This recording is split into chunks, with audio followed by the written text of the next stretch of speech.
everyone, and welcome to another episode of The Kuehl Show, Quick Shift Edition, here on 12-Ounce Sports. I am your host today, the insider of the insiders, Tyler Kuehl.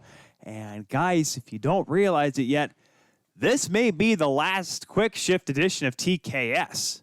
I'm knocking on wood as I say it because there's one team that can make that happen. The other team doesn't want it. The other team wants us to go another Thursday here on 12-Ounce Sports. But before we get to all that mumbo jumbo, I want to thank you all once again for watching today's episode here on 12-Ounce Sports, whether you're watching us on YouTube, whether you're watching us on the 12-Ounce Sports Facebook or Twitter pages, or if you're watching on Zingo TV, channel 761. If you want to watch on the big screen, get a Fire Stick, a Roku, whatever, download Zingo TV, use the promo code 12OZ, or OZ for all of you improper English users, and then you can sign up for free and then watch us on the big screen, or in this case, me on the big screen. Tyler Kuehl here for you here on 12-Ounce Sports.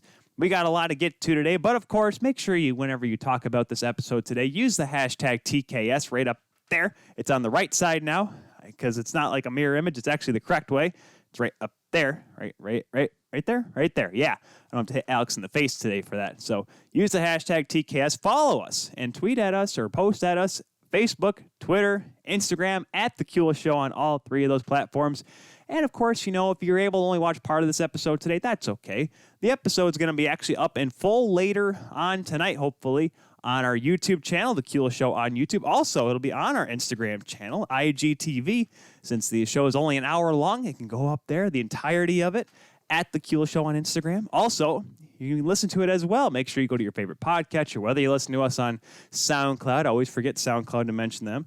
Make sure you follow us on there. You can also listen to us on if you have an Android, Google Podcast. If you have an iPhone, Apple Podcast. If you don't even like using either, if you like using Spotify, you like using iHeartRadio, you like using TuneIn, I guess that's still a thing. TuneIn Radio we're still on.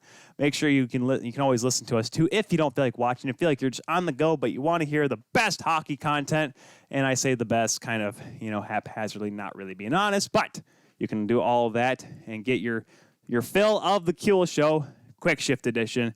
And we got, of course, make sure we got to thank our sponsors today, mybookie.ag.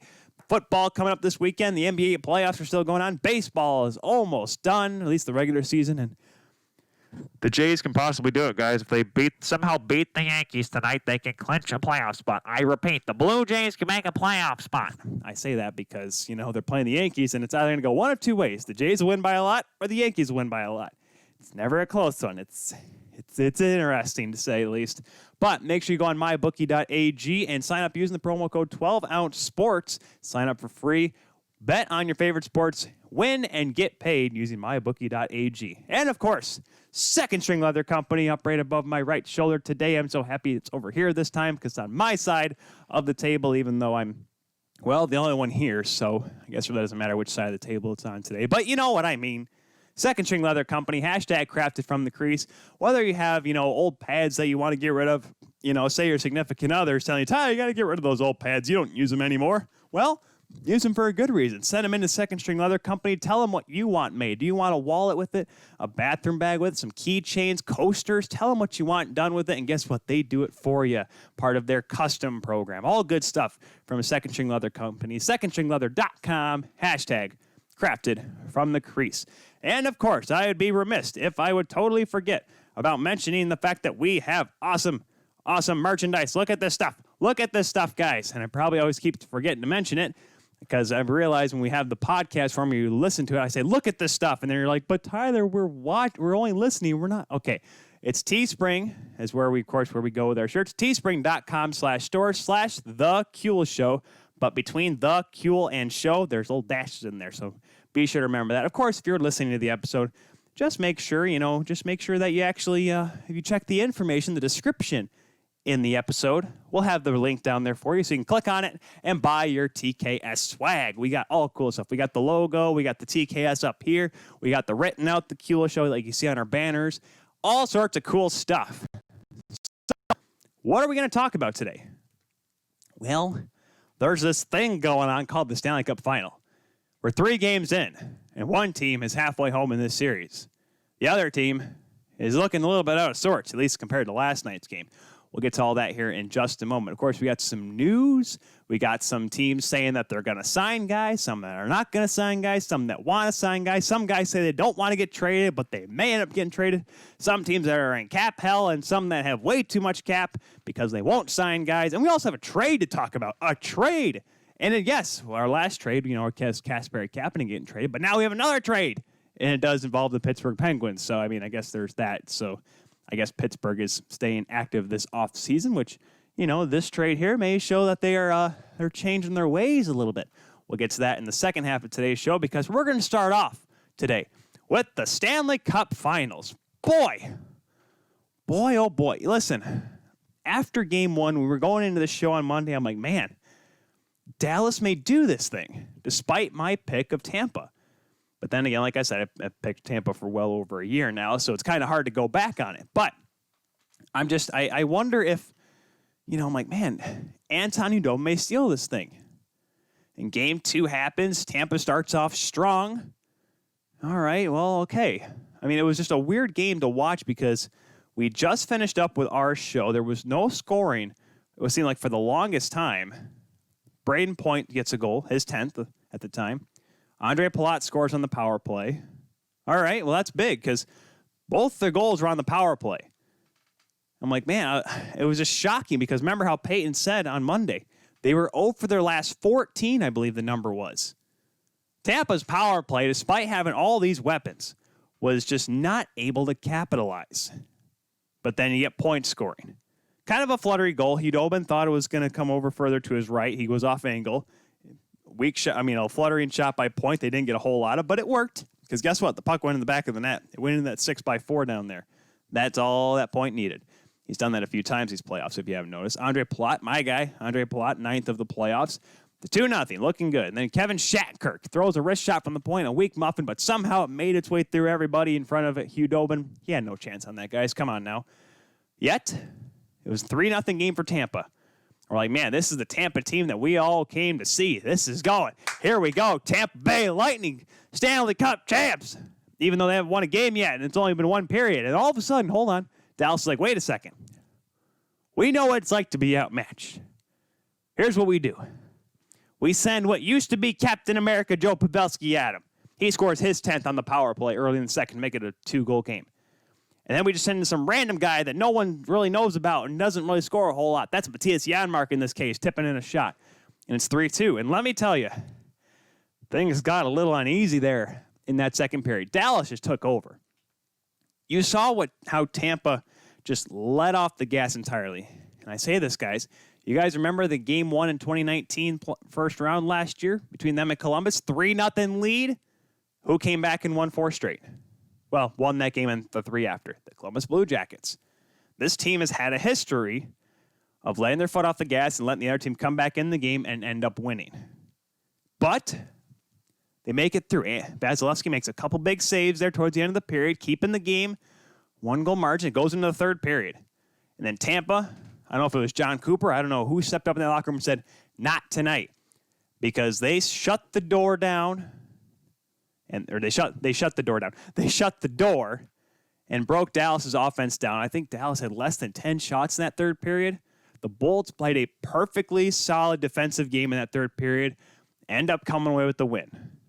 Dallas had a little bit of a flurry there towards the end, made things a little interesting, a little uneasy for Bolts fans, I'm pretty sure. But they come away with the win. Series is tied at 1.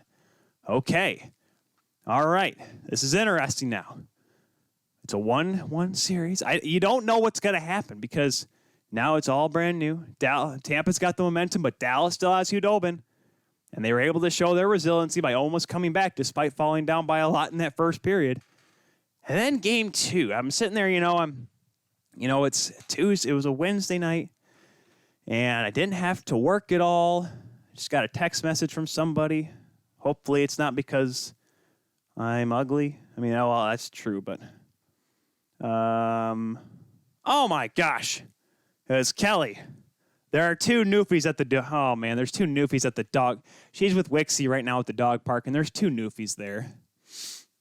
Oh, man. I love Newfoundlands are my favorite dog. I know I got a corgi. I love Wixie to death. Newfoundlands are my dream dog, okay? They are my McLaren. of dogs, if you will. Actually, no, it seems they're a little more obtainable than a McLaren. Anyways, regardless, back to the story at hand. So Wednesday night, now, I get home from work, from the studio. I'm like, okay, relax a little bit, play with the dog, get her all tired out before the game. Kelly makes a nice meal, and here we go. We're going to watch Game 3 of the Stanley Cup Finals. Nothing crazy is going to happen, and then all of a sudden, I'm just like, nothing's going to happen. They're same lineups. Both teams are going to come out hard. It's going to be great. Steven Stamkos is what? Steven Stamkos, all of a sudden, oh, yeah, he's in warm-ups first. And then all of a sudden, oh, hey, he's going to play. Okay. All of a sudden, I'm like, Peyton. I'm texting Peyton because, we all thought to ourselves, there's no way. And I tweeted at Justin Godfrey. Remember how we had him a week and a half ago now here on the Kula Show from Raw Charge? We were talking with him well, it'd be great to have him back, but, it's probably not likely, and would it be worth it? That was the question we kept asking. And yet, he's going to play. And then I remember I can't remember if it was Peyton or Thomas on Monday said, would it even be worth it to put him on the fourth line? Because you can't put him with the top guns. You can't put him on the power play. So they put him on Cedric Paquette's line on the fourth line. Okay. I kind of chuckle because, he wasn't going to play on the fourth line. What's the point in that? Hey, ease him back into the lineup. And you guys remember what I said about Stamkos. It is the fact that he's been there with the team so long, it's more or less so he has a chance. And would you want him in that game when you have a chance to do the thing? Yes, you do want him there. But I'm sure Cooper's really we got to make sure he actually can play just in case that game is a Game 6 or a Game 7. Because if so, he's going to have to actually play and play a very important role. So, you wonder what it's going to be like. And I think it was Greg Wyshynski of ESPN tweeted, and he said, this is the same kind of energy. And it was Stamkos in warm-ups with the beard flow and everything. And then it was Infinity War, Captain America. And I'm just like, yeah. By the way, hot take here for all of you Marvel fans, all you comic book movie fans, whatever, MCU fans. I think they should have ran with the kind of the dark Captain America in the second movie, or in the Endgame movie. That's just me. I like the fact, but he's got to wear. I like the dark one. I'm sorry. I think it's pretty bad A, if you will. Bad A with a couple other letters after it. But regardless.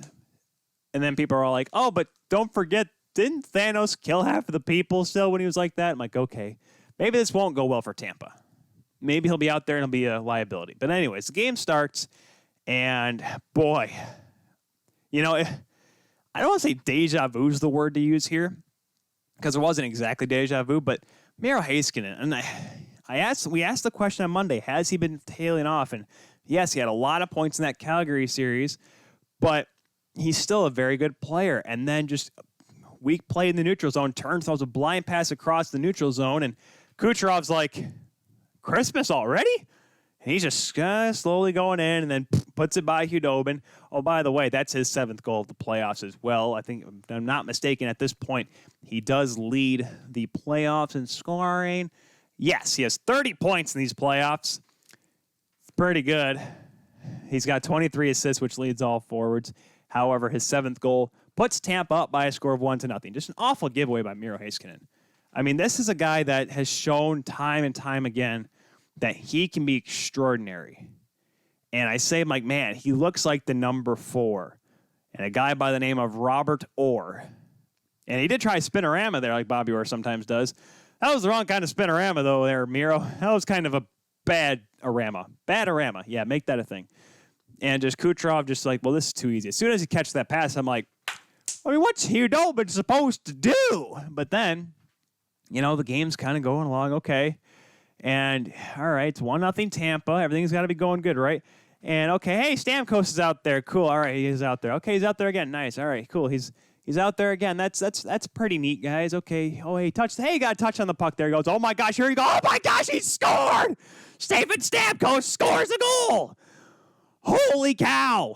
Guys, I can't understate the fact that I was not sure that he was going to even play a whole lot. I was watching for him to play.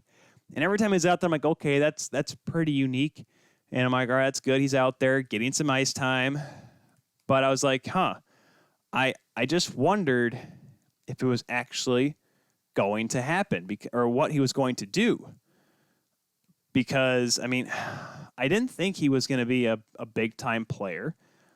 I didn't think he was going to, play a key role in that game.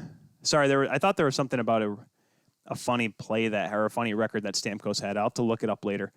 But regardless, I was shocked because it's just so unlikely. Because I remember Stephen Ellis, who we had last week here on the Kuehl Show from the Hockey News, he tweeted out saying he's feeling like Tyler Seguin's going to get a goal tonight. And I said, or Stamkos is going to get a hat trick. And then he commented, well, that's a good start because he scores a goal. And that's a Stamkos shot, too. That just shows you that he hasn't lost that at all because it's a lower body injury, had a core injury, which does affect how this series will play out. And, but he gets the goal, and, man, that bench – because, when a guy scores his first goal, it's a big deal. Hey, the rookie scored, guys. Woo, yeah. Even the guy that hardly ever scores. Like, think of how the locker room reacted when Patric Maroon got the game-winning goal in double overtime in Game 7. Dallas fans, you remember it. It was a pretty big deal because that guy doesn't score that many goals. Especially in big moments like that. But here's Stamkos scoring, and that bench went ballistic. The guy hasn't played since he played, I think, before my wedding. Right? I think because he hadn't played since against the Leafs, and I think that was before the wedding. It was after my birthday, before Kelly and I's wedding.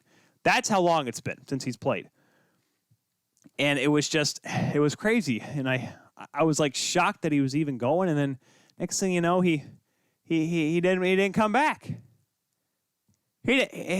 What? He was just here. Guys, it literally was the epitome of Stone Cold Steve Austin, which is funny because it's Steven. Stone Cold Steven Stamkos. Steve Austin in 99 when Mankind versus The Rock for the World Wrestling Federation Championship on Monday Night Raw. And he comes out, hits The Rock in the head with a steel chair, and then he drags Mankind on top of him. Mankind wins the first championship of his career. January 4th, 1999. I was 3. And that's what it felt like.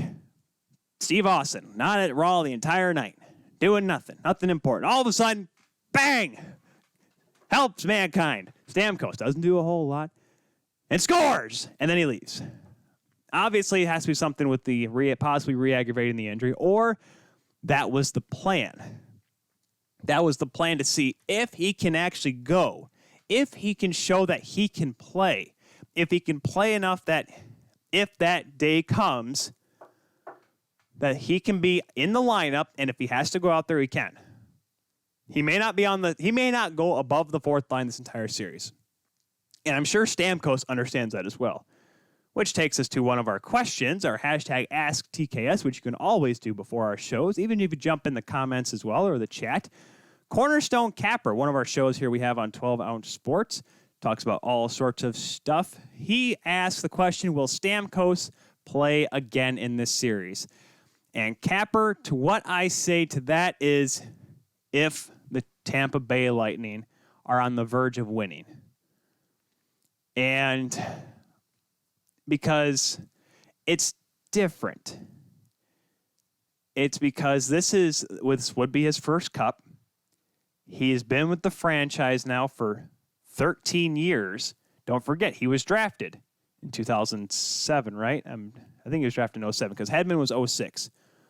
Steven Stamkos draft.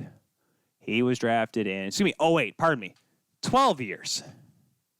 12 years he has been with the Tampa Bay Lightning. This guy has done everything there. He scored 60 goals.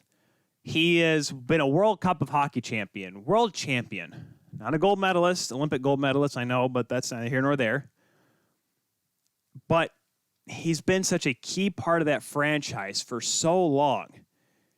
You just have to think that if it comes down to it, if there's a chance that he's going to be out there.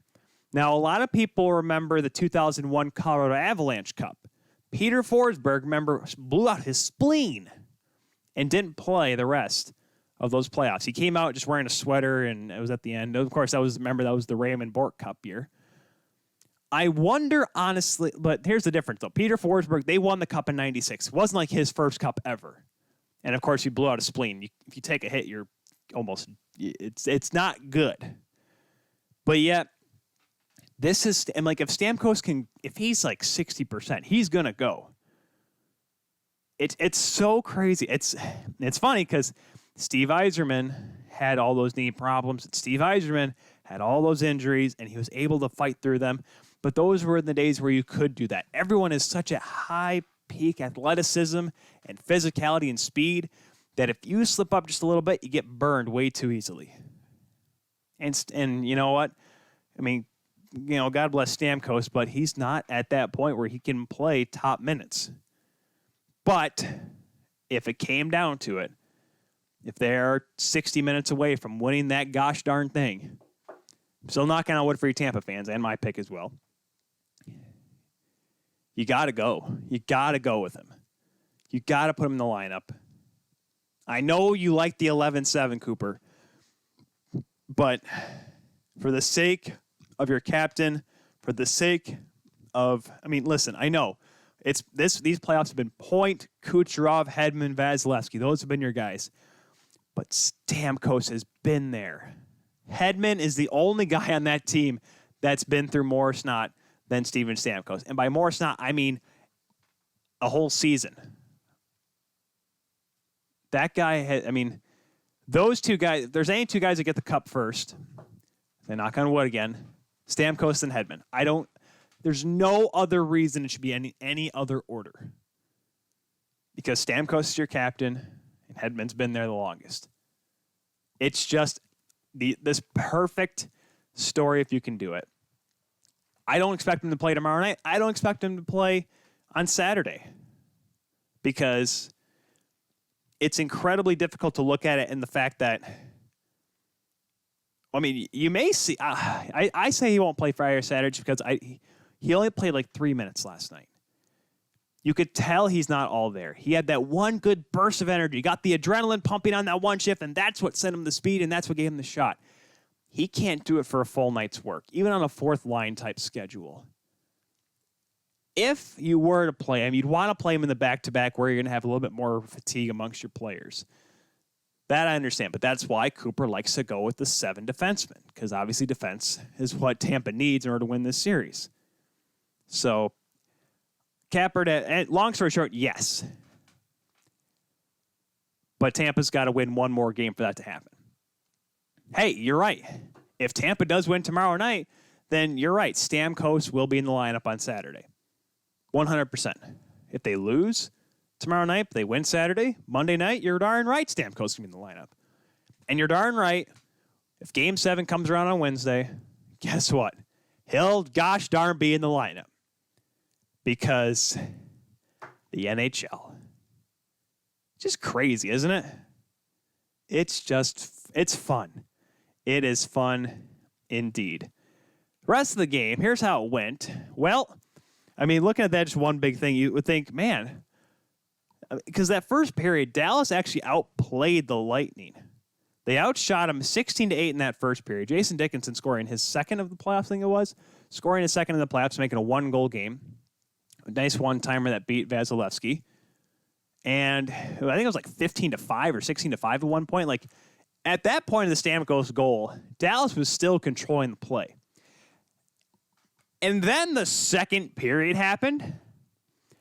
And Hedman scores on a nice one-timer. His 10th, by the way, which puts him solely in third place for the most goals in one playoff year by a defenseman. He passed some guy like by the name of Brad Park and some guy named Robert Orr. I guess they were pretty good back in their day. Only Norris Trophy winning defensemen, guys. No big deal. He sits now behind Brian Leetch, who had 11 and 94, and Paul Coffey, who had 12 and 85. 12 and 85 with the Edmonton Oilers. I'm just saying that too. If it gets to that point of the clinching game and Tampa can play around a little bit, give Hedman the puck. Let him score every chance he gets. Come on. He may score tomorrow night. He may score Saturday night. Who knows? But still, third all-time in the single playoff year by a defenseman. Definitely something you can tip your cap to. Braden Point and Andre Palat scored their 11th and 10th. They're second in as many games. and it's 5-1. Dickinson ends up scoring in the third period to make it 5-2. Boy, oh boy. 21-4 were the shots on goal. Remember we talked with Thomas on Monday? I don't expect 22-2 periods anymore, especially in these playoffs, especially how Dallas can be so defensively sound. Tampa's like, fine, 22-2, we won't do that. We'll give them a couple more shots, but we're still going to get over 20 shots in one period. Good gosh, Tampa just turned on the afterburners. And like I said, Dickinson scored. The game got really chippy. A lot of pushing and shoving, punches and whatnot. I mean, I think Gurianov got in with somebody. Everyone was just getting all mad at each other. But then again, anytime there's a blowout, doesn't matter if it's the Stanley Cup Finals, playoffs, preseason, regular season. If a game gets up by like 4 or 5 goals, guess what? Some gloves may come off and some sticks may go up in the air. It ain't pretty, boys. That's why if there was ever a game back in the old IHL days, if it ever got 4-0 at any point, it just turned into fight night. I remember there was a game probably 10 years ago now. It was with Griffins and I think Milwaukee. There was 18.2 seconds left in the third period. Grand Rapids was down like 6. We were still there, and the game, and I remember the time, it was 9:27, I think it was, when there was a face-off in Milwaukee's zone, and by the time the final buzzer went, it was 9:40, 9:45.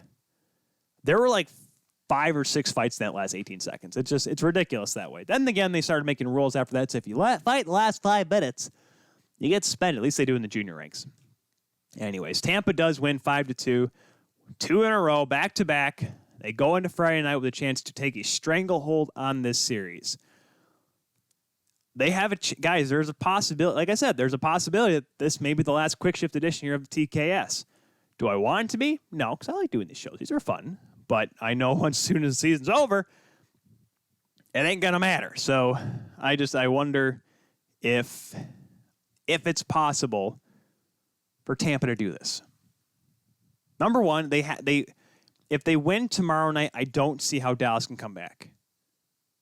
Even to force a game 6 on Monday night. I don't see that happening.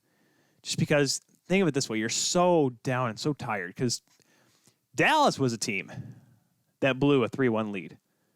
I just don't think they can pull it off.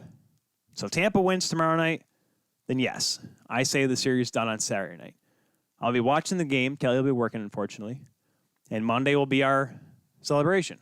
But there's a great possibility that Tampa wins tomorrow night, and we're going to be next Thursday. Will be the last quick shift for sure. And Alex, I'm going to drag Alex out here to do our cup celebration then, because first of all, I have to get Harrison back for that. 2, there'll be no more games after that. I still think Tampa's going to do it because they're my pick, but there's a really good chance if they can continue to ride this momentum, if they can continue to play the way they've been playing, there is a 100% certainty in my mind. Actually, we'll go 95%. Okay, 95 is still an A. That 95% that Tampa will get it done on Saturday. Like I said, Stamkos won't play tomorrow. If Tampa wins tomorrow, he'll be playing on Saturday night. We will all have to see how the rest of the series goes. Make sure you throw in the comments, throw in the chat. And, of course, Cody Jansen asked, ooh. I guess we have one more question before we go to break. Thank you, Cody Jansen, for jumping in there. I just looked at the chat here. Is Khudobin's Cinderella story done? And, Cody, I'll be honest with you. I don't. If he plays well tomorrow night, like I said, we're going to be talking next Thursday about whoever won the Stanley Cup. I don't think it's done because I don't blame last night on him. I don't blame Monday night on him. It just, you could see that Tampa's able to get to Dallas and get through Dallas. And Khudobin, he still has that ability to steal a game. If he does it tomorrow night, listen, we'll be talking about a whole different series here. It'll be tied at 2. So I don't think his Cinderella story's done. Like I said, if Dallas loses tomorrow night, though, then yes, the answer is yes. But even if, you can't look at Khudobin's entire playoff run. I know we've talked about the last 2 episodes, but you can't look at Khudobin and say, man, this guy, he has not been a factor. He has been the MVP for the entire playoff run. Miro Heiskanen, he's been up and down. He's the leading scorer, yes, but he's been up and down. I would go with Khudobin as the Dallas MVP. I don't think there's any question about that. Win or lose this series, no matter if they lose on Saturday night, they lose out, they lose in 5, they lose in 6, or lose in 7, Antonio Khudobin should be considered the Dallas MVP of these playoffs. That said, we got some more stuff to talk about here on TKS. We're going to go to break, and when we come back, we will be talking about some trades, some transactions, some possible trades. We're just going to have to see how all of that goes. We'll be back with more of the Kuehl Show right after this here on 12 Ounce Sports.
Drink Aid, ready for distribution worldwide.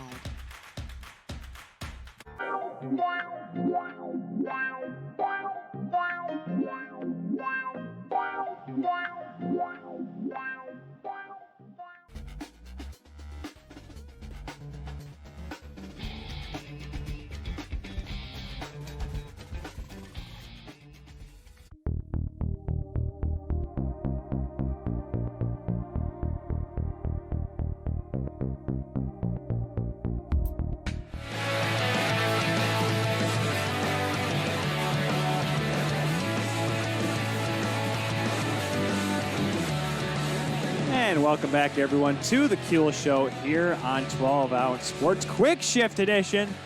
Maybe the last, maybe not the last. We'll have to see here on 12 Ounce Sports. Thank you all very much for tuning in. Use the hashtag TKS at the Kuehl Show on Twitter, Facebook, and Instagram to talk about today's show. Jump in that chat section. Jump in that chat section there, but jump in the chat section. If you're on YouTube, of course, throw it in the comments. If you're on Facebook or Instagram, on Twitter, hey, you can catch the replay on the Kuehl Show's Instagram, at the Kuehl Show on Instagram, IGTV, as it's called. People are like, oh, it's so annoying I have to click on the next thing to actually go watch it. Listen, guys, I don't control Instagram. But if you're scrolling through whatever, like, you know what? I got 59 minutes to kill. Hey, there you go. Click it and go ahead and play a little bit. Double click and do that heart thing. I'm still kind of trying to fully figure out this Instagram. Like, I post stuff all the time for myself, and I post a picture of the wife every so often, even though she'll probably disagree with me. But I think I post every so often about her. And yeah, how's everyone doing today? Everyone doing good? Of course, if you were just tuning in, and we did already recap the last couple of games of the Stanley Cup Final. As I said before, if you missed that, it's okay. The replay on Instagram, on YouTube, also the audio only, the podcast form of TKS. That'll be up on your favorite podcatcher. I don't know why I did the whole Jedi thing. Credits will do fine. These are not the droids you're looking for. The Kuehl Show will be on your favorite podcatcher. See what I did there? That means you're going to tune in, posted, or tomorrow morning. It should be up by tonight, knock on wood. I'm sorry, I'm very superstitious when it comes to that. I picked Tampa to win, so that's why I knock on wood whenever I talk about them, and I hope everything works out swimmingly because I've been wrong before. If you guys remember the episode a few months ago now, it seems like, wow, it's been that long already, when I talked with Jeff Fleury, former Michigan State goaltender, former pro hockey goaltender, we were talking about superstitions at one point, and I remember he mentioned, like, well, I do have a routine, but, if you really work hard, you don't need to worry about being superstitious during the game. And I'm like, see, Jeff, that's the difference between you and I. You were good enough to do that. I was not. I needed everything to be to a T. To a T. That's me, Tyler. Hey, look at that. TJK, TKS. T is the way to be. Oh, my gosh. I can't believe I just did that out loud. And this is on live streaming as well. We're in trouble, boys. We are in trouble. Let's get to some news. All right, how about it? So, the big news that happened today, the big story, a trade involving the Pittsburgh Penguins and the Florida Panthers. Guys, I didn't, I'm not saying I don't expect stuff to happen, but it's still weird to me. And let me know what you think about this. Let me know how weird you think this all is. Is that there are trades and transactions happening during the Stanley Cup playoffs. Not even in regular years where there are trades. At least none notable. Like minor leaguer for, conditional 7. Something like that, right? This is different. This is big-time trade. Well, pretty big, I would say. Patric Hornqvist going to the Florida Panthers for Mike Matheson and Colton Sevior.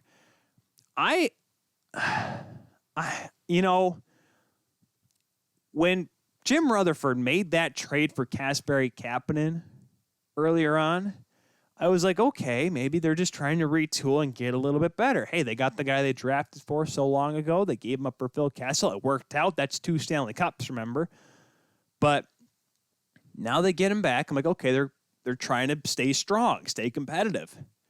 And they make this trade, and I'm like, that's really interesting. And I'm not going to say Mike Matheson is not a worthy player, but I'm saying that is Pittsburgh on the down? Are they on the downslide here? Are they down the decline? I mean, Matheson's a capable defenseman. He's not old. He's not small. He's decent. He's a top 4 guy with the Panthers. And the way Pittsburgh's defense may be nowadays, he may be playing top 4 minutes for them as well. And Colton Sevior, okay. I mean, he's a minor league guy. He's a guy that can play every so often, but it's quite interesting to see Patric Hornqvist go because that guy he's a skill player, but he's a gritty player at the same time. Like, that's a guy that you want to make a run. And I know he missed a lot of time this year with injury, and I don't know if that's something that Jim Rutherford's starting to realize, that, hey, this guy can be injury prone. But I don't know. I mean, is this, and like I said this before, I can't exactly remember when I said it, but I know I've said it quite often. As long as 87 and 71 are on the roster, Pittsburgh's not going to try to lose. Those guys are going to try to win for as long as those 2 guys are around. All right? So until that day comes when they hang them up, I don't see Pittsburgh not trying to win. So I guess they're just, unless they're just trying to retool. I mean, they got Kapanen, so they have, that's another guy that's skillful but can play feisty at times. Okay, that could fill the role of Hornqvist. And you get Matheson, a defenseman, and, Chris Letang's not getting any younger. And Pittsburgh's defense at times, they're moving on from Justin Schultz. This is a team that's a little depleted on the back end, albeit. And, unless they're open to moving Matt Murray, we talked about it a little bit with Alex.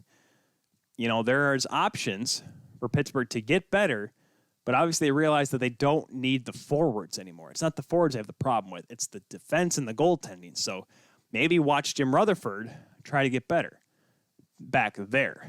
I don't think this team they're not going to go out and go after a top scorer. They need to work on their defensive play first because, let's be honest, that's what killed them against Montreal, is that the Canadians, while they're resilient and tenacious and tough at times, that offense should not get through Pittsburgh. And, yes, Carey Price stole the show, but Nick Suzuki, I'm not going to knock down Nick Suzuki because he was incredible. And Yoel Armia played big minutes for Montreal in that series. But Same token, they showed in the regular season that they were not a dominant force at all. So tough for Montreal, but I mean, good things for Montreal, but I think Pittsburgh is really going to focus on that moving forward. And that's why I see this trade and I think, wow, they're trying for something different here. If you're going to give up Hornqvist, who was such a big part of those 2 Stanley Cup championship teams, that they're going to let him go and bring in a defenseman and a minor leaguer a minor leaguer, so I guess you could try to add up the value because I guess Matheson, I would agree that Matheson is not the same caliber, not the same value and talent as Patric Hornqvist 1-for-1. So you add another player, it makes it a little bit more generous. This is, of course, we should also mention, the first trade that Bill Zito has made, first real big move as a GM of the Florida Panthers. Remember, he just got hired just a few weeks ago, so good news for him. A couple of guys that are not going to be with their teams, of course, at least that's the report, coming out of Ottawa, Mark Borowiecki and Craig Anderson, longtime goaltender for the Ottawa Senators. Those 2 guys are currently not going to be offered by Pierre Dorion of the Ottawa Senators. So after the big news that they're going to get to wear the cool sweaters again, they're not going to be part of Ottawa anymore. And I wonder how that's going to work, too, because Borowiecki, I think he's pretty old. I should have looked up their numbers before we got here. Hold on a second here. Give me 1 second here. Here we go. Mark Borowiecki. He is older than dirt. No, he's not older than dirt. He is 31 years old. 18 points last year. That's not bad for 53 games played. And the guy that spent his entire career with the Ottawa Senators, was there during the 2017 run. I don't say he's a heart and soul. He is a heart and soul kind of a player, but a guy that's been there a long time. And, of course, Craig Anderson, who was there through that entire run as well. As I search Craig Anderson, why did that not come up? Oh, I spelled Craig wrong. That's why. So why did Craig Anderson not come up? Memphis guy spelled him Cryag. Craig Anderson, the Ottawa Senators were not the greatest last year. He went 11-17-2, a .902 save percentage, .235 goals against average. Ever since that cup winning or that run to the Stanley Cup Conference Finals against Pittsburgh, ironically, he just hasn't been the best. Neither has the Ottawa Senators. So I guess moving on from him would not be an awful idea. Let's jump on their cap friendly here to see who they could replace, or I guess who they could fill the roles with. Obviously, Ottawa and Pierre Dorion, they're going to look for goaltending, and there is a lot of talent that's possibly going to be out there. Right now, their defense, after admittedly they're moving on from Borowiecki, they have roster Thomas Chabot. Okay, of course, he's going to be there for a long time. He is signed through, what was it again? 2028 with an $8 million per year flat. No signing bonus, no performance bonus, just straight cash homie for Hot Sam Batcho. Nikita Zaitsev is signed through 2024. Remember that $4.5 million AAV that he signed with the Toronto Maple Leafs that got traded over in last offseason. 1.15 for Mike Riley, and Christian Wolanin is signed for one more year before coming in RFA. Goaltenders are Marcus Hoberg, the backup, and then Anders Nielsen, and that may be the guy, unless they can find someone before next season, that may be the guy they go with. And I know his numbers weren't astronomically great either, but he wasn't bad. 3.18's not pretty. But there were some games that he stood out and he showed how good he was. Remember, when he was in Buffalo, and when he was, Vancouver wasn't the greatest for him either, but I don't think the Canucks were that good either, to say the least. But there were times when he showed promise, and, I'm not saying he's going to be the starter forever, but he could be a guy for a rebuilding team that you could put on. But then again, look at the guys that are going to be available. Jimmy Howard's going to be available. You're going to have possibly Matt Murray if you can talk a trade. I don't know who you'd be able to give up to get Matt Murray to Pittsburgh, because that's a team that's looking to be competitive for a while. I will say this, though. Because I'm looking at it right now, they're cap friendly. I wouldn't want to trade any draft picks, because look at what the Senators have this coming year. Because don't forget, a team that traded a lot remember, they had a chance to have the first round pick, but they gave it away to Colorado to get rid of Matt Duchene. Remember how that all worked out? So here's what they have. Remember, they have the Sharks pick they got from Erik Karlsson. That turned in to a top 5 pick, along with their own top 5 picks. They have 2 picks in the top 5. They have another one in the first round. They have 4 in the second round, 4 draft picks, which includes the Islanders that they got in the trade that traded for J.G. Pageau. They have that one. They got the one they got from Dallas last season that saw him trade Mark Methot for Dylan Ferguson, and then Vegas flipped that back to Ottawa. Remember how Mark Methot got picked up by Vegas in the expansion draft? And that is when Ottawa gave up Mark Stone and Tobias Lindberg for Oscar Lindberg, Eric Brandstrom, and that second-round draft pick. Eric Brandstrom, keep out and look for him, guys. And, of course, the Columbus pick, which was in the Ryan Dzingel to Anthony Duclair trade, not the one that sent Duchesne in there. Just remember that. They have 2 in the third, 1 in the fourth, 1 in the fifth, but it's not their own. It's the one they acquired from Tampa when they traded Mike Condon for Ryan Callahan. That was just the cap dump move by Tampa. 2 in the sixth, not their own. They have the one in San Jose that they got that was the Mike Hoffman deal. They sent Mike Hoffman to get Mikhail Bodker and Julius Bergman. And then St. Louis's sixth, where they got that from Edmonton, because Edmonton got that when they traded Jakob. It was a very dumb minor league trade. Long story short, that's how that came around. They don't have their own seventh, but still they have a lot of picks early on. So a lot of possibilities for talent. I like where Ottawa's sitting right now with the draft picks. And, of course, they could get another goaltender. Could it be Marc-Andre Fleury? Well, according to Marc-Andre Fleury, no. Because Marc-Andre Fleury, he doesn't want to go anywhere. He wants to end his career as a Vegas Golden Knight, as he tells The Athletic. And it's very interesting because, don't forget, folks, he has a modified no-trade clause. The modifications, he submits a 10-team no-trade list, which I would think, ladies and gentlemen, despite him being a French-Canadian and Ottawa's pretty close to the border, I don't think he'll want to be an Ottawa Senator because that's a rebuilding team. He loves Vegas. Bill Foley, he said he's been nothing but wonders for Bill Foley. And here's the kicker. Obviously, Vegas has interest in re-signing Robin Lehner. Fleury loves playing with Lehner. They get along. He considered them buddies. Goaltending tandems that are friends. Oh, my gosh. Did you guys hear me smack my mic? I mean, you saw me, but it's tough to look at because think of it this way, guys. They only have $4.9 million in cap space, and that includes the RFAs for Nick Cousins, Chandler Stevenson, John Merrill, and Derek England. You may have to get rid of them. Thomas Nosek is a UFA, and you're going to go after Robin Lehner. And Robin Lehner, folks, unless for some reason Marc-Andre Fleury is like, I know I'm making 7, buddy, but you got to make less than 5. I don't think Lehner's going to take a pay cut like that. If not, there he goes. He's going to go to a different team. Because they're going to have to move some players. I mean, I'm looking at their contracts right now. They have 6 guys that are making over $5 million, forwards. They have 7, let's just go in total of how many guys are making over $5 million. They have 9. Marc-Andre Fleury's got $7 million for 2 more years. Shea Theodore and Nate Schmidt on the back end. Shea Theodore making 5.2, 5.95 for Nate Schmidt, both through 2025. And then on the front lines, you got Jonathan Marchessault who's making $5 million until 2024. Riley Smith, who's making 5 for 2 more seasons. William Karlsson, who's signed for 5.9 until 2027. I had to click his link because it was going off the board. 6.5 for 1 more year for Paul Stastny. Max Pacioretty's got 7 for 3 more years. And then there's the Mark Stone deal, which is 9.5 until 2027. Eventually, Vegas fans will have to experience a losing season. Is 2025 going to be the year? I don't know, boys, because this team, I want this franchise to continue to do well, even though it's getting a little annoying that they haven't lost anything yet, but you want them to, eventually they're going to fall off. There's no question about it.